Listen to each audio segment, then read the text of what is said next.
सादर नमन। आज हम लोग व्यष्टि और समष्टि अर्थशास्त्र में अंतर पढ़ेंगे। पहले देखते हैं व्यष्टि और समष्टि के जो आधार हैं। अगर हम आधार को सही ढंग से समझ लेते हैं, याद रखते हैं, तो हमें अंतर लिखने में बड़ी आसानी होती है। पहला है आशय। आशय यानी परिभाषा। इससे मतलब क्या है?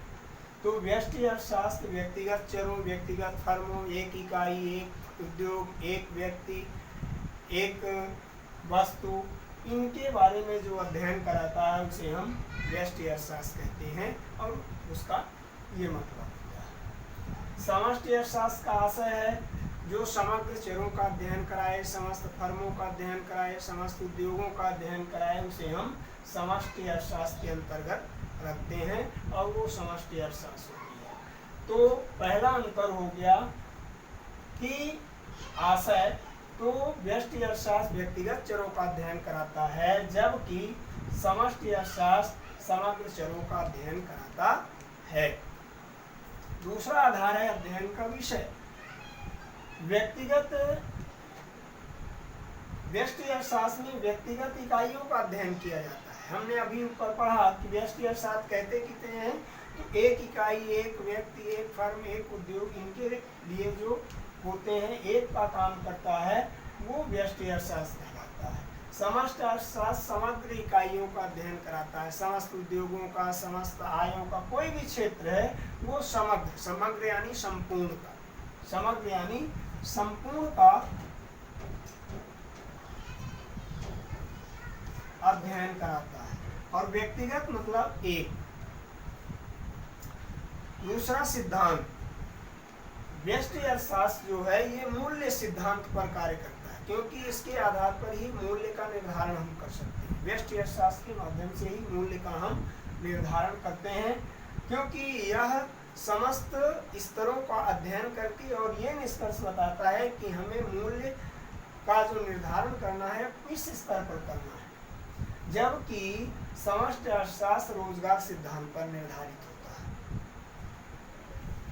तो हमने देखा कि व्यष्टि अर्थशास्त्र जो है मूल्य सिद्धांत पर निर्धारित होता है, जबकि समष्टि अर्थशास्त्र रोजगार सिद्धांत पर आधारित होता है। अगला है उपयोगिता। उपयोगिता व्यक्तिगत फर्म या उद्योग की इसकी उपयोगिता होती है व्यष्टि अर्थशास्त्र में, क्योंकि एक इकाई, एक चर, एक अध्ययन करते हैं, जबकि समष्टि अर्थशास्त्र संपूर्ण फर्मों की अनुकूलता को अध्ययन कराता है।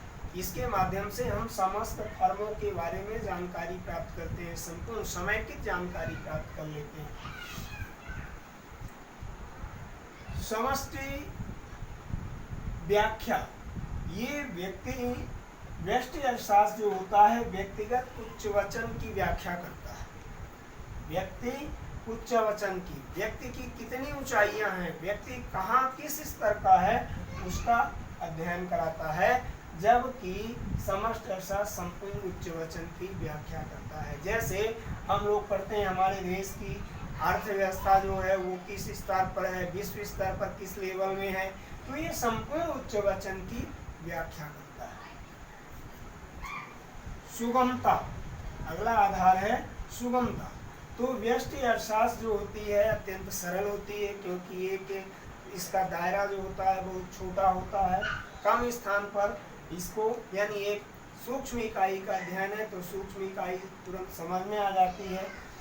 समष्टि अर्थशास्त्र जो होती है थोड़ा जटिल होती है। क्यों जटिल होती है? क्योंकि इसका हम बृहद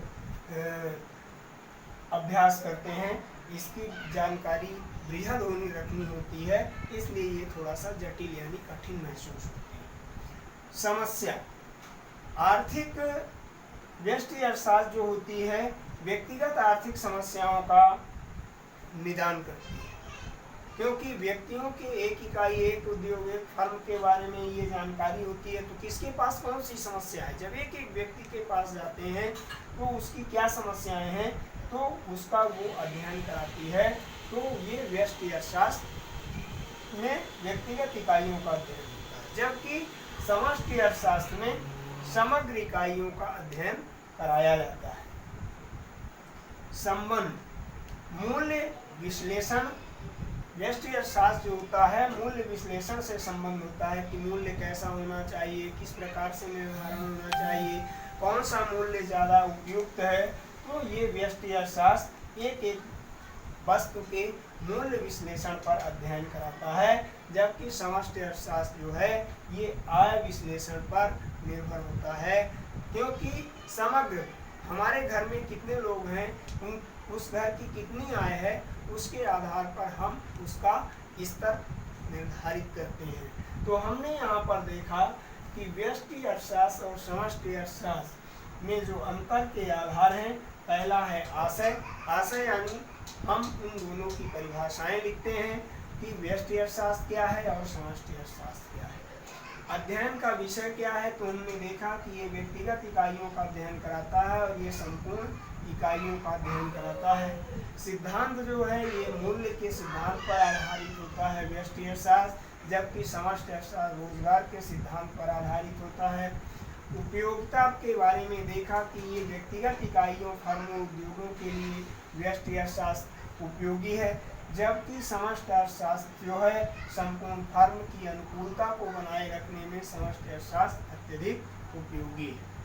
व्याख्या जो हमने देखी कि व्यष्टि अर्थशास्त्र जो है व्यक्तिगत उच्चावचन जो होते हैं उनकी व्याख्या करने में समर्थ होता है, जबकि समष्टि अर्थशास्त्र संपूर्ण उच्चवचन की व्याख्या करने में समर्थ होता है। सुगमता हमने देखा कि व्यष्टि अर्थशास्त्र समष्टि की अपेक्षा सरल है, जबकि समष्टि अर्थशास्त्र व्यष्टि अर्थशास्त्र की अपेक्षा जटिल या कठिन होती है। समस्या, व्यष्टि अर्थशास्त्र जो है व्यक्तिगत आर्थिक समस्याओं का निदान करती है, उसको निर्णय करने में सहायक होती है, जबकि समष्टि अर्थशास्त्र समग्र समस्याओं को निदान करने में सहायक होती है। समष्टि अर्थशास्त्र का संबंध व्यष्टि अर्थशास्त्र का संबंध मूल्य विश्लेषण से होता है, जबकि समष्टि अर्थशास्त्र का संबंध आय विश्लेषण से होता है। तो इस प्रकार से हम अगर आधार याद रखते हैं क्रमशः, ये अधिकतम 5 अंक का प्रश्न में आ सकता है, तो हम इसमें लगभग 5, 6 या 7 आधार दिए गए हैं। इन 7-8 आधारों को हम अगर देखें तो 5 आधार हमें याद रहेंगे और उन 5 आधारों के साथ हम इसको आसानी से सुगमता से अपनी परीक्षा में लिख सकते हैं। आज बस इतना ही। जय श्री राम।